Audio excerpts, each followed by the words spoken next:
তরুণীকে বস্তায় ভরে জীবন্ত অবস্থাতেই খালে ফেলে দিয়েছিল আততায়ী। রিজেন্ট পার্কের ঘটনায় ময়নাতদন্তের রিপোর্ট হাতে পেয়েছে পুলিশ। তা থেকেই জানা গিয়েছে তরুণীর মৃত্যু হয়েছে জলে ডুবে। অর্থাৎ তাকে বস্তায় ভরে যখন জলে ফেলা হয়েছিল তখনও তার দেহে প্রাণ ছিল। পুলিশের অনুমান, আততায়ী হয়তো ভেবেছিল তরুণীর মৃত্যু হয়েছে, হয়তো তিনি সে সময় সংজ্ঞাহীন ছিলেন। তরুণীর মাথায় আঘাতের চিহ্ন পাওয়া গিয়েছে। তাকে বস্তায় ভরে বস্তার মুখ সেলাই করে দেওয়া হয়েছিল। কে বা কারা এই ঘটনার সঙ্গে জড়িত তা খতিয়ে দেখা হচ্ছে। উল্লেখ্য, মঙ্গলবার বিকেলে রিজেন্ট পার্কের শান্তিনগর এলাকার একটি খাল থেকে তরুণীর বস্তাবন্দি দেহ উদ্ধার করে পুলিশ। বস্তার মুখ সেলাই করা ছিল বটে, তবে এক পাশ থেকে সেলাই কিছুটা খুলে গিয়েছিল। সেখান থেকে বেরিয়ে এসেছিল তরুণীর চুল। তা দেখেই স্থানীয় বাসিন্দাদের সন্দেহ হয়। খবর দেওয়া হয় পুলিশে। তারা এসে দেহটি উদ্ধার করে। বস্তা থেকে উদ্ধারের সময় তরুণীর দেহে ছিল কমলা রঙের টি শার্ট এবং কালো ট্রাউজার। দেহটি ময়নাতদন্তের জন্য এমআর বাঙ্গুর হাসপাতালে পাঠিয়েছিল পুলিশ।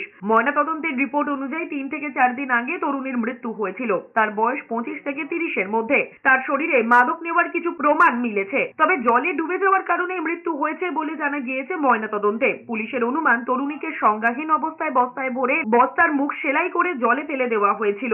জলে ফেলার আগে বস্তার ভিতরে থাকা অবস্থাতেই তার মাথায় আঘাত লাগে। তরুণীর হাতে 3টি উল্কি রয়েছে বলে পুলিশ সূত্রে খবর। তার মধ্যে 2টি ঈগলের ছবি আঁকা, অন্য একটি উল্কিতে লেখা রয়েছে মোবারক। এটি কারোর নাম নাকি এর অর্থ রয়েছে অন্য, তা দেখা হচ্ছে। তরুণীর নাম বা পরিচয় এখনো জানা যায়নি।